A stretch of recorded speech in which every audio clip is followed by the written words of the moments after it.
আসসালামু আলাইকুম রহমতুল্লাহ। যে কারি আব্দুল মুমিন সাহেব, শুনতে পাইছি যে আপনি নাকি ইংলিশ পড়াইতে পারেন খুব ভালো। আপনি কীভাবে ইংলিশ পড়ান?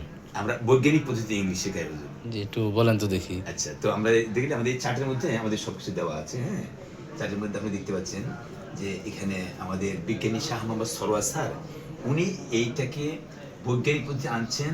উনি বলছেন মাত্র 12 ঘন্টায় 12টি টেন্স শিখি বৈজ্ঞানিক পদ্ধতিতে, যা অন্য কোনো পদ্ধতিতে 12 বছর চেষ্টা করেও শিখতে বা মনে রাখতে পারেনি। তো এখানে আমরা দেখতেছি যে অতি দ্রুত সহজে ইংরেজি, আরবি, হিন্দি সহ যে কোনো ভাষা আমরা 3টে আঙ্গুলের মাধ্যমে আমরা পড়তে পারবো। আপনি দেখেন হুজুর, এখানে লেখা আছে ক্রিয়ার শেষে ল থাকলে পাস্ট টেন্স হবে। ক্রিয়া মানে যে কোনো কাজ, কাজের শেষে যদি ল থাকে, এই ল যদি থাকে, তাহলে আমরা অতীতকাল বলবো। এটাকে আমরা ফেলে মাজি বলতে পারি, আরবিতে ফেলে মাজি বলতে পারি।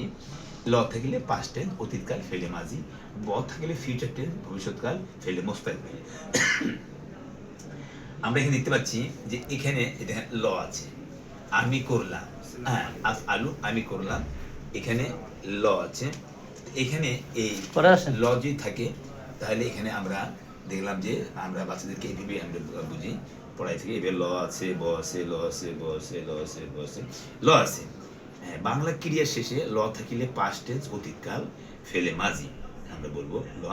আমি করলাম, তুমি করলে, সে করল, আব্বা ভাত খাইলেন, অর্থাৎ ল, লে, লাম, লেন, এই কথাগুলি যদি আমরা কোনো এটা ভার্বের শেষে, এটা ফেলের শেষে, ক্রিয়ার শেষে আমরা পাই, কোনো কাজের শেষে পাই, তাহলে আমরা এটা অতীতকাল ধরব। শুধু ল, কোনো কঠিন নেই, বাচ্চারা বুঝবে, সবাই বুঝতে পারবে শুধু ল। হ্যাঁ, এইখানে একটু দেখা যায়, একটু কাছে এই শুধু ল থাকলে পাস্ট টেন্স হবে।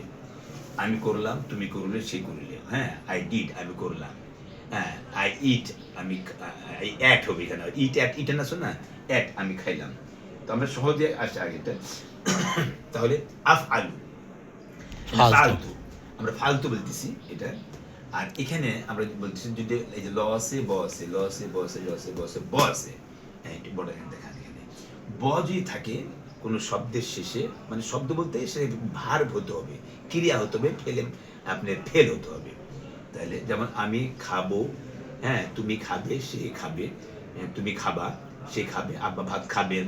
তাহলে আমরা এই বলছিলাম ল আছে, ব আছে, ল আছে, ব আছে, ল আছে, ব আছে। বাংলা ক্রিয়া শেষে ব থাকিলে ফিউচার টেন্স ভবিষ্যৎকাল ফেলে মুস্তাকবিল। হ্যাঁ, তাহলে ব, বা, বে, বেন, এই শব্দগুলি যদি, এই অক্ষরগুলি যদি আপনার শব্দের শেষে থাকে, তাহলে আমরা জানবো এটা ভবিষ্যৎকাল হবে, ফেলে মুস্তাকবিল হবে। কথা ক্লিয়ার? জি জি।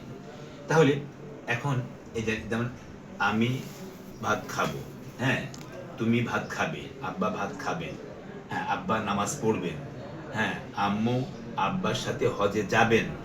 এই যে কতগুলো আমরা বেন বলি, এই বেন।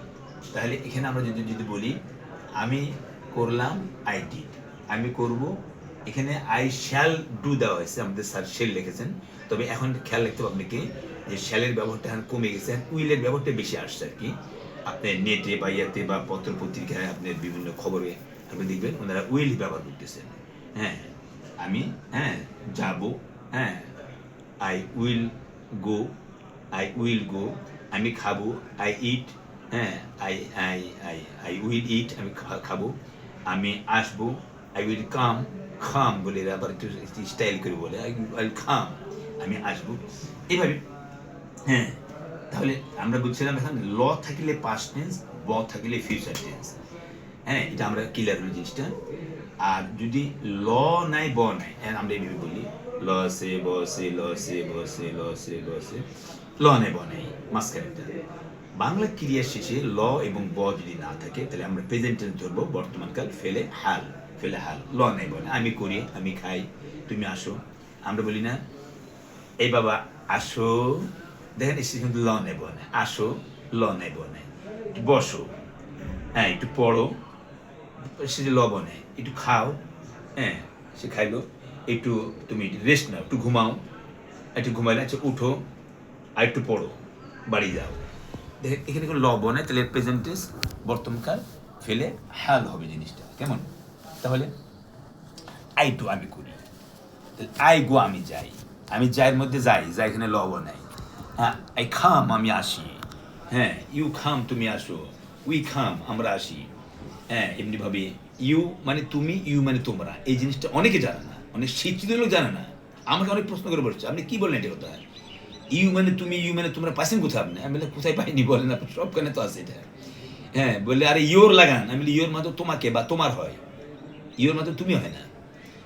তো ও বলে, ও আচ্ছা আচ্ছা আচ্ছা, ঠিক আছে ঠিক আছে। তাহলে আমরা আগে পার্সন আমরা শিখবো, পার্সনটা শেখার পরে পার্সনের সাথে আমরা ভার্ব লাগাবো, এইভাবে আমরা শিখতে পারি। হুম, আপনি একটু খেয়াল করে দেখেন, মানে এখানে যেটা এখানে এই যে পার্সনটা আপনি একটু দেখতে পারেন এখানে একটু, হ্যাঁ একটু দেখেন, এই যে এখানে পার্সনটা আমরা দেখতে পাচ্ছি, এটাই হলো এখানে যারা কাজ করে। এখানে আমাদের স্যার বিজ্ঞানী সরাস স্যার এখানে 5টা দিয়েছে, হ্যাঁ 5টা দিয়েছে। আমি এটা আপনাকে হাতের মধ্যে দেখাচ্ছি।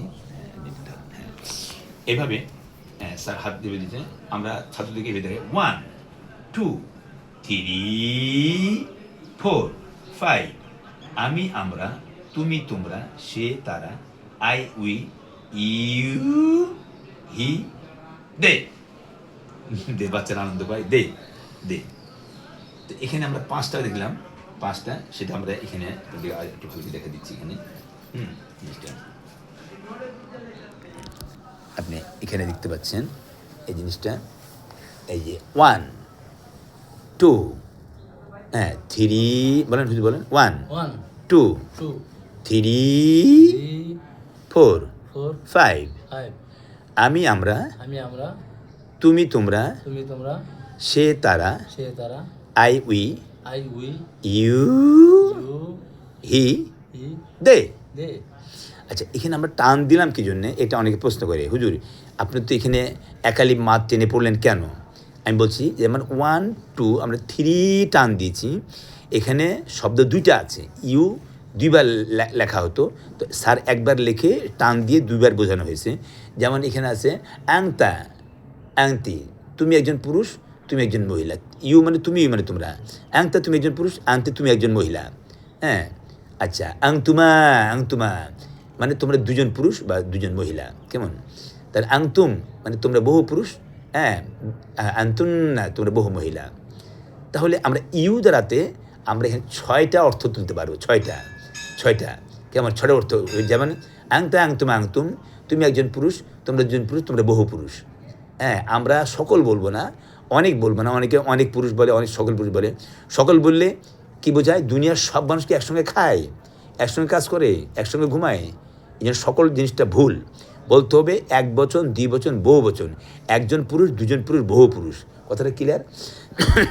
একজন মহিলা, অনেকে অনেক বইয়ের মধ্যে, মিজান বইয়ের মধ্যে স্ত্রী লোক লেখে। স্ত্রী বললে এখানে আমি এক লোককে বলছিলাম, আপনি বিয়ে করছেন? বল, আরে হুজুর বলেন কি, আমার স্ত্রী তো শ্বশুরবাড়িতে আছে।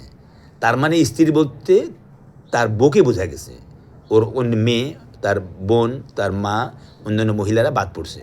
এই জন্য আমরা, আমাদের ওস্তাদ মুফতি জাহিদুল সাহেব তিনি বলে দিয়েছেন, তুমি মহিলা পুরুষ, পুরুষ মহিলা, পুরুষ মহিলা, 1 বচন, 2 বচন, বহু বচন, এই শব্দগুলি ব্যবহার করবে। তাহলে আংতি তুমি একজন মহিলা করলে, আংতুমা তোমরা দুজন মহিলা করলে, আংতুন্না তোমরা বহু মহিলা করলে। এই যে আমি 6বার বললাম, এই একবারে ইউ দিয়ে আপনি চালিয়ে নিতে পারবেন। ইউ মানে তুমি, ইউ মানে তোমরা। এই জন্য এটা ইউ বা 1 2 3 এই টানটা দেওয়া হয়েছে এখানে, এটা হেকমতের কারণে দেওয়া হয়েছে। আপনি দেখেন হুজুর, এখানে আমরা যেমন বলতেছি হুয়া, হুমা, হুম, যেটা আমরা আরবিতে বলে থাকি, মানে হি, হ্যাঁ হি বা শি, শিটা এটা উল্টায় দেওয়া হয়েছে। কেমন? কারণ অনেক সময় মহিলারা উল্টাপাল্টা কথাবার্তা বলে, এই জন্য স্যার এটাকে উল্টায় দিছে। তো যাই হোক, না অনেক ভালো মহিলাও আছে। তো এই হুয়া, হুমা, হুম, এই হুয়া দিয়া হি বোঝাইছে পুরুষ, আর হিয়া দিয়া মহিলা শি বোঝানো হয়েছে এখানে। আর এই যে হুমা, এই হুমা বা হুম, দে, দে মানে তারা, তারা দুজন পুরুষ, তারা বহু পুরুষ, আবার তারা দুজন মহিলা, তারা বহু মহিলা। একটা দিয়ে হুন্না, এর হুন্না দিয়া দে বোঝানো হয়েছে তারা। এখানে দেখেন একটা পুরুষ একটা লাঠি নিয়ে দাঁড়িয়ে আছে, সে এখানে সে যে কথাগুলো বলতেছে সেটা হলো যে সে একজন পুরুষ, হ্যাঁ, মানে এখানে এখানে গাইবের সিগা আর কি বলা হয়েছে, গাইবের সিগা, যেটা কি দেখা যায় না, যারা বিদেশ থাকে, সিঙ্গুলার নাম্বার, সি একটা সিঙ্গুল, এক বচন সিঙ্গুলার নাম্বার, কেমন? ওয়াহেদ একজন, হি বা শি এটা। আর এটা তাসনিয়া হ্যাঁ দ্বিবচন, হ্যাঁ হুমা, আর জমা হুম। অর্থাৎ আরবিতে এক বচন, দ্বিবচন, বহুবচন, ওয়াহেদ, তাসনিয়া, জমা এগুলি ব্যবহার হয়, কিন্তু ইংরেজিতে সিঙ্গুলার নাম্বার, প্লুরাল নাম্বার দুটো। এটা দ্বিবচন বলতে কিছু ইংরেজিতে নেই। ওই হয় মানে হি বা দে। হি মানে সে একজন পুরুষ, হ্যাঁ, আর দে মানে তারা দুজন পুরুষ বলবে, তারা বহু পুরুষ বলবে। হি ওয়ান মেল একজন পুরুষ, আর দে টু মেলস, আবার দে মোর দ্যান টু মেলস। অর্থাৎ হুয়া হি ওয়ান মেল, হ্যাঁ হুমা দুইজন পুরুষ, হ্যাঁ হুমা দুইজন পুরুষ, টু মেলস এটা লাগাই দেবেন। আর হুম তারা বহু পুরুষ, হুম দে। এখানে বলছে মোর দ্যান টু মেলস, দুইয়ের অধিক যেটা হয় সেটাকে মোর দ্যান টু মেলস বলে বহু বচন আমরা ব্যবহার করি। এখন আসেন আমরা যেটা বলছিলাম যে এখানে সারের সিস্টেমটা 1 2 3 4 5। আমি আমরা, তুমি তোমরা, সে তারা, আই উই ইউ, এক টান দিয়া দুইটা ইউর কাজ সেরে দিছি। হি দে, হ্যাঁ আমরা স্যার এখানে সিটা রেখেছেন, তবে এখানে আরও কথা আছে, এখানে আমরা যখন পার্সন আমরা এই খাতার মধ্যে বোর্ডে পড়াই তখন আরও আছে। যেমন আমরা বলবো 1 2, হ্যাঁ আই উই ইউ, তারপরে হি সি ইট একটা আছে, ইট মানে যে কোনো, it is a book, it is a board, it is a pen যখন আমরা ব্যবহার করবো তখন ইট দ্বারা তো কাজ হয়, ইটটা এখানে আনা হয়নি, ইট দে। আর এখানে আরেকটা জিনিস বাদ আছে, সেটা হলো কোনো কিছু নেম, হ্যাঁ এনি নেমস যে কোনো নামের মাধ্যমে আমরা কথা বলতে পারবো। যেমন আমি বলি যে আমি করি, তাহলে বলবো আই ডু। আমরা এখান থেকে আই লাগাবো, হ্যাঁ, আর ওখান থেকে আমরা ডু নিয়ে আসবো, আমরা উপরে চলে যাই। আমরা টেন্সে হুজুর বুঝতে পারছেন তো নাকি? জি আচ্ছা, তাহলে আই ডু আমি করি। তারপরে আমি করলাম যদি বলি আই ডিড বলবো। হ্যাঁ আমি করি আই ডু, হ্যাঁ আফ আলু, এটা মোজারের শিখে আফ আলু আমি করি। আর আমি করলাম আই ডিড, কেমন এটা, হ্যাঁ ফালতু, আমি করলাম আই ডিড। আচ্ছা আমি করবো আই শ্যাল ডু, এখানে লেখা হয়েছে, তো এটা যেহেতু আগের শিট করা, তো স্যার এখন আমরা আই উইল ডু বলতে পারি, আই উইল ডু, কেমন শ্যাল উইলের ব্যবহারে শ্যাল আসে আই উইলের পরে, বাকি সবার পরে আসবে উইল। জেনে রেখো ভাই, ইংরেজি জানতে হলে মনে রাখা চাই। প্রেজেন্টে অ্যাম ইজার ব্যবহার হয়, অ্যাম ইজার দেন এখানে দেওয়া আছে। প্রেজেন্টে অ্যাম ইজার, পাস্টে অজয়র, শ্যাল এই যে অ্যাম ইজার, দেখেন এই যে প্রেজেন্টে, হ্যাঁ এই যে অ্যাম এখানে দেওয়া আছে, অ্যাম ইজ আর, অ্যাম ইজার। তো স্যার বলেন অ্যামারিজ বলেন, তাহলে প্রেজেন্টে অ্যাম ইজার, পাস্টে was were, shall be will be পাবে ফিউচারে, এই কথাটি বলে যাই সবারে। এদের পরে ভার্বে যদি আইএনজি পাও, টেন্সের সাথে কন্টিনিউয়াস নাম রেখে দাও। কন্টিনিউয়াস টেন্স মানে চলতেছে, গাড়ি চলতেছে, আইএনজি, হ্যাঁ চলতেছে। তো আমরা এখানে চলে আসি, চলে আসি। আচ্ছা তাহলে আমাদের ক্লাস শেষ করে দিচ্ছি। তাহলে আমি করি আই ডু, আমি করলাম আই ডিড, আমি করবো আই উইল ডু, আমি করতেছিলাম আই ওয়াজ ডুইং, আমি করছি আই এম ডুইং, আমি করতে আই শ্যাল বি ডুইং বা I will be doing, doing was doing, আমি শ্যাল বি ডুইং। অবশ্যই ধন্যবাদ আপনাকে হুজুর। আপনি আমাদের এই ক্লাসের সময় দিয়ে আমরা আলহামদুলিল্লাহ ক্লাসটা করবো। হ্যাঁ খুব ভালো মনে হয়েছে, ভালো লাগছে আলহামদুলিল্লাহ। এইভাবে যে আমরা ইংলিশ পড়তে পারি একেবারে সহজ হয়ে যাবে ইনশাআল্লাহ, খুব সহজে যাবে ইংলিশ আলহামদুলিল্লাহ, থাকবেন ইনশাআল্লাহ। আল্লাহ কবুল করুক। এটাও আরেক এজরা পদ্ধতি ইংলিশ, ইংলিশ, হ্যাঁ বৈজ্ঞানিক পদ্ধতি ইংলিশ শিক্ষা আল্লাহ কবুল মঞ্জুর করুক। আমিন। আল্লাহ আপনাদের হায়াত তৈয়ব দান করুক, যাতে আমরা সহিভাবে কোরআন শিখবো আর শুদ্ধভাবে আমরা ইংলিশ শিখবো। ইংলিশে কোনো ভেজাল বাচ্চারা বুঝতে পারে না, অন্য পদ্ধতি কোনো বুঝার সিস্টেমে রাখেনি। আমরা ল আছে বসে দিয়ে আমরা শিখিয়ে দিয়েছি। আমিন। কারি মুমিন TV YouTube channel, mobile number 01762003991 Dhaka. ধন্যবাদ সবাইকে। আমরা হোয়াটসঅ্যাপে এবং ইমোতেও আমরা ইংলিশ শিখিয়ে থাকি। ধন্যবাদ সবাইকে।